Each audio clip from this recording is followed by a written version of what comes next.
Hi friends, next chapter பார்க்கலாம். இந்த chapter name என்னென்னா ஜான். இந்த சாப்டர் ஸ்டார்டிங்கில் ஜான் பிரானை பார்க்க தான் போயிட்டுருக்கான். பிரான் அந்த கோட்டையிலேருந்து கீழே விழுந்து இதோட 14 நாள் ஆச்சு. ஆனால் ஜான் போய் பார்க்கவே இல்லை. ஏன்னா எப்போவுமே பிரான் கூட அவங்க அம்மா கேட்லின் ஸ்டார்க் இருந்துகிட்டே இருக்காங்க. பிரான் ரூமில் ஒரு சின்னோண்டு பெட் இருக்குது, அங்கே தான் படுத்து தூங்கிட்டு இருக்காங்க. சாப்பாடும் எடுத்துகிட்டு வந்தால் தந்துட்டுருக்காங்க.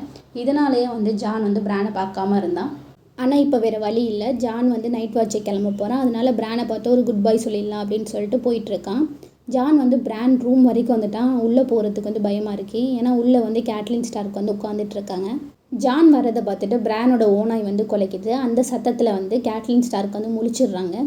முழிச்சு யாருன்னு பார்க்குறாங்க. ஃபஸ்ட்டு அவங்களுக்கு யாருன்னே தெரியல. அதுக்கப்புறம் நல்லா பார்த்ததுக்கப்புறம் தான் ஜான்னு தெரியுது. நீ இப்போ என்ன இங்கே பண்ணுற அப்படின்னு சொல்லிட்டு கேட்லின் ஜானை பார்த்து கேட்குறாங்க. அதுக்கு ஜான் நான் பிரானை பார்த்து குட் பை சொல்லிட்டு போகலான்னு சொல்லிட்டு வந்தேன் அப்படின்னு சொல்கிறான். அதான் சொல்லிட்டேன்ல, இப்போ கிளம்பு அப்படின்னு சொல்லிட்டு கேட்லின் சொல்கிறாங்க. ஜானுக்கு ஒரு மாதிரி ஆயிடுது. அதுக்கு ஜான் ப்ளீஸ் பார்க்க விடுங்க அப்படின்னு சொல்கிறான். அதுக்கு கேட்லின் நான் உன்னை கிளம்ப சொல்லிட்டேன், தயவு செய்து கிளம்பிடு, எங்களுக்கு நீ தேவையில்லை அப்படின்னு சொல்கிறாங்க. எப்போவுமே இதை கேட்கும் போது ஜானுக்கு அழுக தான் வரும். சில டைம் ஓடி கூட போயிருக்கான். ஆனால் இப்போ அவனுக்கு கோவம் தான் வருது.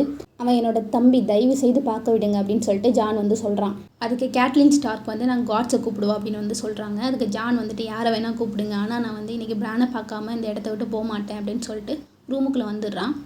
பிரான் பெட்டில் படுத்து கிடக்கிறான். பிரானை பார்க்குறதுக்கு முன்னாடி மாதிரியே இல்லை, எலும்பு மட்டும்தான் அவன்கிட்ட இருக்குது. ஜான் பிரான் கிட்டே போயிட்டு, சாரி பிரான், என்னால் முன்னாடியே வர முடியல, எனக்கு பயமாக இருந்துச்சு, தயவு செய்து செத்து போயிடாத, உனக்காக எல்லோரும் வெயிட் பண்ணிகிட்ருக்கோம் அப்படின்னு சொல்லிகிட்டு இருக்கான். ஜான் பேசிகிட்டு இருக்கதை கேட்லின் பார்த்துட்ருக்காங்க, எதுவும் சொல்லலை. அப்போ பிரானோட ஓனாய் குலைக்குது. அந்த ஓனாய்க்கு இன்னும் பிரான் பேரே வைக்கல. நான் கிளம்ப வேண்டிய நேரம் வந்துடுச்சு பிரான், அங்கிள் பென்ஜன் எனக்காக வெயிட் பண்ணிகிட்ருக்காங்க, நாங்கள் 2 பேரும் இன்றைக்கி வாளுக்கு கிளம்புறோம் அப்படிலாம் சொல்லிவிட்டு ஜான் பிரானோட உதட்டில் ஒரு கிஸ் பண்ணுறான். அப்போது கேட்லின் அவன் இங்கேயே இருக்கோன்னு நினச்சேன், சவுத்துக்கு போகக்கூடாதுன்னு நினச்சேன், அதனால் என்னோட அந்த 7 கார்ட்ஸ் கிட்ட வேண்டினேன், அவன் என்னோடய ஸ்பெஷல் பாய், நெட்டு எப்படியாச்சும் அவரோட மைண்டை மாற்றி பிரானை இங்கேயே விட்டுட்டு போயிடணும் அப்படின்னு சொல்லிட்டு நினச்சேன். சில டைம் வேண்டுதலுக்கு பலன் அளிச்சிருது, இப்படிலாம் கேட்லின் சொல்லிகிட்டு இருக்காங்க. ஆனால் ஜான் கிட்ட தான் சொல்லிகிட்டு இருக்காங்க. ஆனால் ஜானை பார்க்காமையே சொல்லிகிட்டு இருக்காங்க. ஜானுக்கு இதுக்கு என்ன பதில் சொல்கிறேன்னே தெரில. அதுக்கு ஜான் மெதுவாக இது உங்களோட தப்பில்லை அப்படின்னு மட்டும் சொல்கிறான். அதுக்கு கேட்லின் உன்னோட ஆறுதல் எனக்கு தேவையில்லை பாஸ்டர்ட் அப்படின்னு சொல்கிறாங்க. அதுக்கு ஜான் எதுவுமே சொல்லாமல் பிரானோட கையை பிடிச்சிட்டு குட் பை பிரான் அப்படின்னு சொல்லிட்டு கிளம்புறான். கதவு வரைக்கும் போயிட்டான். அப்போது கேட்லின் ஜான் சொல்லி கூப்பிட்றாங்க. இது வரைக்கும் ஜானை அப்படி கூப்பிட்டதே கிடையாது. இதுதான் ஃபஸ்ட் டைம் கூப்பிட்றாங்க. உடனே ஜான் திரும்பி சொல்லுங்கள் அப்படின்னு சொல்கிறான். இது நீயாக தான் இருக்கணும் அப்படின்னு சொல்கிறாங்க கேட்லின். இப்படி சொல்லிவிட்டு திரும்ப பிரானோட கையை பிடிச்சிட்டு திரும்ப அழுகுறாங்க. இது வரைக்கும் ஜான் இப்படி கேட்லின் அழுது பார்த்ததே கிடையாது. ஜான் வெளியில் வரான். வெளியில் ஒரே சத்தமாக இருக்குது. ராப் எல்லாருக்கும் ஆர்டர் கொடுத்துட்ருக்கான். பிரான் அந்த கோட்டையிலேருந்து கீழே விழுந்ததுக்கப்புறம் அவங்க அம்மா பிரானையே தானே பார்த்துட்ருக்காங்க. ஸோ எல்லாமே இப்போ ராபு தான் ஹேண்டில் பண்ணிகிட்ருக்கான். இதனால் இவன் ரொம்ப ஸ்ட்ராங் ஆகிட்டான் அப்படின்னு சொல்கிறாங்க.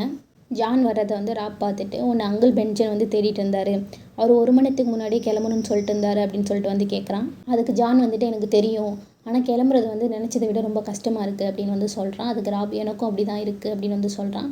அதுக்கப்புறம் ராப் ஜானை பார்த்து கேட்குறான், பிரானை பார்த்தியா அப்படின்னு சொல்லிட்டு கேட்குறான். அதுக்கு ஜான் தலையை மட்டும் ஆட்டுறான். அதுக்கு ராப் கவலைப்படாத, பிரான் சாக மாட்டான் அப்படின்னு சொல்கிறான். அதுக்கு ஜான் எனக்கு தெரியும், உங்களை மாதிரி ஸ்டார்க்கெலாம் அவ்வளோ ஈஸியாக கொல்ல முடியாது அப்படின்னு சொல்கிறான். ஜானோட வாய்ஸ் ரொம்ப ஸ்லோவாக இருக்குது. இதை கேட்டதுக்கப்புறம் ராபுக்கு ஏதோ தப்பாக இருக்கே அப்படின்னு தோணுது. எங்கள் அம்மா ஏதாச்சும் சொன்னாங்களா அப்படின்னு சொல்லிட்டு கேட்குறான். அதுக்கு ஜான் சீ அவங்களாம் எதுவும் சொல்லலை, சி வாஸ் வெரி கைண்ட் அப்படின்னு சொல்கிறான். இதை கேட்டதுக்கப்புறம் ராபுக்கு நிம்மதியாக இருக்குது, சிரிக்கிறான். நான் நெக்ஸ்ட் டைம் பார்க்கும்போது நீ ஃபுல்லாக பிளாக் கலர் ட்ரெஸ் போட்டிருப்பல அப்படின்னு சொல்லிட்டு கேட்குறான். அதுக்கு ஜான் ஆமாம், அது எப்போவுமே என்னோட கலர் அப்படின்னு சொல்லிட்டு இவனும் கஷ்டப்பட்டு சிரிக்கிறான். அப்புறம் 2 பேரும் கட்டி பிடிச்சிக்கிறாங்க. ராப் ஃபேர்வெல் ஸ்னோ அப்படின்னு சொல்கிறான். ஜான் யூ டு ஸ்டார்க் அப்படின்னு சொல்கிறான். அதுக்கப்புறம் பிரானை பார்த்துக்கோ அப்படின்னு சொல்கிறான். அப்புறம் அங்கிள் பென்ஜன் உன்னை பார்த்தா அந்த குதிரையெல்லாம் கட்டி கிடக்குள்ள அந்த இடத்துக்கு வர சொன்னார் அப்படின்னு ராப் ஜான் கிட்ட சொல்கிறான். அதுக்கு ஜான் நான் இன்னொருத்தவங்களுக்கு குட் பை சொல்ல வேண்டியிருக்கு அப்படின்னு சொல்கிறான். உடனே ராப் அப்போ நான் உன்னை பார்க்கல அப்படின்னு சொல்லிட்டு காமெடி மாதிரி ஒன்று சொல்கிறான். அது காமெடியான்னு தெரில. ஜான் அந்த கத்தியெல்லாம் செய்வாங்களே அந்த இடத்துக்கு போயிட்டு ஆர்யாக்காக கத்தி செய்ய கொடுத்துருப்பாள். அந்த கத்தியை எடுத்துகிட்டு ஆர்யா பக்கம் போயிட்டுருக்கான். ஆர்யா அவள் ரூமில் எல்லாத்தையும் மடித்து வச்சிட்ருக்கா கிங்ஸ் லேண்டிங் போகிறதுக்காக.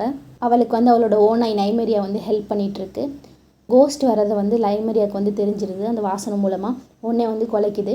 ஆர்யா திரும்பி பார்க்கும்போது ஜான் அங்கேருந்து வந்துட்டுருக்கான். ஜானை பார்த்தது ஆர்யா ஓடி போய் கட்டி பிடிச்சிக்கிட்டு நான் வந்து பயந்துட்டேன், நீ கிளம்பிட்டேன்னு நினச்சேன். உனக்கு வந்து ஒழுங்காகவே குட் பை சொல்ல விடல அவங்க அப்படின்னு வந்து ஆர்யா வந்து சொல்லிகிட்ருக்கா. அதுக்கு ஜான் வந்து இப்போ என்ன பண்ணிகிட்ருக்க அப்படின்னு சொல்லிட்டு வந்து கலாய்க்கிறான். நான் வந்து ட்ரெஸ் எல்லாம் வந்து மடித்து வச்சிட்ருக்கேன். செப்டா மார்ட்டின் வந்து சொன்னாங்க, பொறுப்பான பொண்ணுனா வந்து ட்ரெஸ்ஸை வந்து அங்கங்கே போட மாட்டா, எல்லாத்தையும் வந்து ஒழுங்காக மடித்து வைக்கணும் அப்படின்னு சொல்லிட்டு செப்டா மார்ட்டின் வந்து சொல்லிட்டு போனாங்க அப்படின்னு வந்து சொல்லிகிட்டு இருக்கா. ஆனால் ஆர்யா ரூம் ஃபுல்லாக வந்து ட்ரெஸ்ஸாக தான் இருக்குது. அதை பார்த்துட்டு ஜான் வந்து ஓ இதான் நீ பண்ணிகிட்ருக்கே அப்படின்னு சொல்லிட்டு வந்து கலாய்ச்சிட்டு இருக்கான். அதுக்கு ஆர்யா வந்துட்டு எப்படி மடித்து வச்சா நான் எப்படி கலைய தானே போகுது, யார் கண்டுக்க போகிறா அப்படின்னு சொல்லிட்டு வந்து சொல்லிகிட்டு இருக்கா. அதுக்கு ஜான் வந்துட்டு செப்டா மார்ட்டின் கண்டுப்பாங்களே அப்படின்னு வந்து சொல்கிறான். அதுக்கப்புறம் வந்து நான் உனக்காக ஒன்று எடுத்துகிட்டு வந்திருக்கேன் அப்படின்னு சொல்லிட்டு ஜான் வந்து சொல்கிறான். அதுக்கு ஆர்யா வந்து கிஃப்ட்டா அப்படின்னு சொல்லிட்டு வந்து கேட்குறா. நீ வந்து அதை அப்படியும் சொல்லிக்கலாம், நீ போய் கதவை மூடிட்டு வா அப்படின்னு வந்து சொல்கிறான் ஜான். ஆர்யா வந்து கதவுக்கு வெளியில் வந்து யாராச்சும் வராங்களான்னு சொல்லி பார்த்துட்டு அதுக்கப்புறம் நைமேரியா வந்து காவலுக்கு அங்கேயே நிற்க வச்சுட்டு வரா.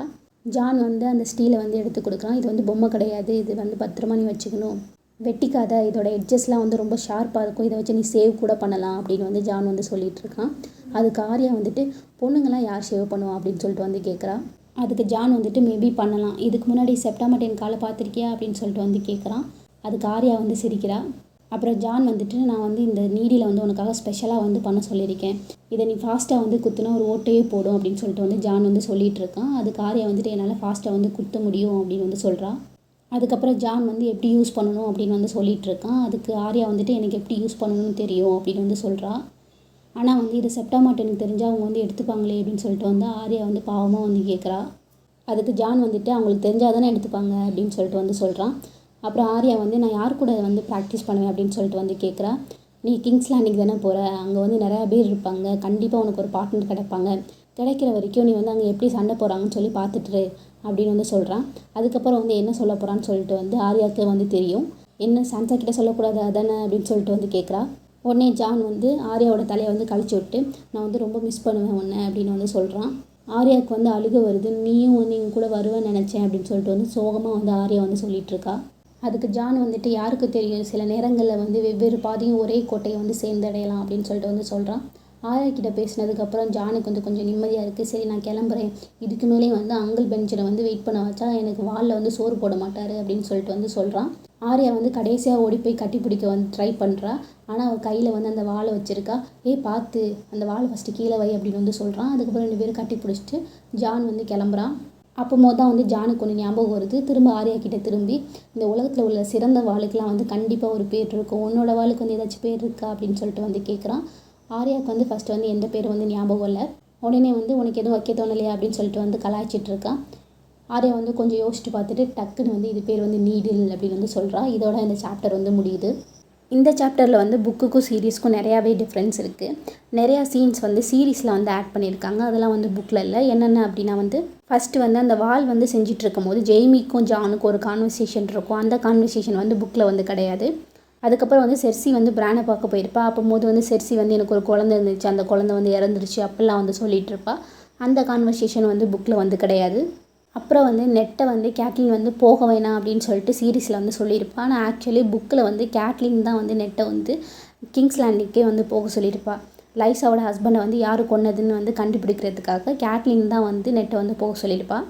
அதுக்கப்புறம் எந்த சீன் அப்படின்னா வந்து இது வந்து சீரீஸில் நல்லாவே வந்து ஒர்க் அவுட் ஆகிருந்துச்சின்னு வந்து சொல்லலாம். என்ன சீன்னா வந்து லாஸ்ட்டாக ஜானும் நெட்டு வந்து பேசிகிட்டு இருந்திருப்பாங்களே, நான் நெக்ஸ்ட் டைம் பார்க்கும்போது வந்து கண்டிப்பாக உன் அம்மா பற்றி சொல்கிறேன் அப்படின்னு சொல்லிட்டு நெட்டு கூட வந்து சொல்லியிருப்பார்ல. ஆக்சுவலாக அந்த சீன் வந்து புக்கில் இல்லை, சீரீஸில் தான் இருக்குது. சீரீஸில் சூப்பராக வந்து ஒர்க் அவுட் ஆகிருந்துச்சு. அவ்வளோதான் காய்ஸ், தேங்க்யூ ஃபார் வாட்சிங்.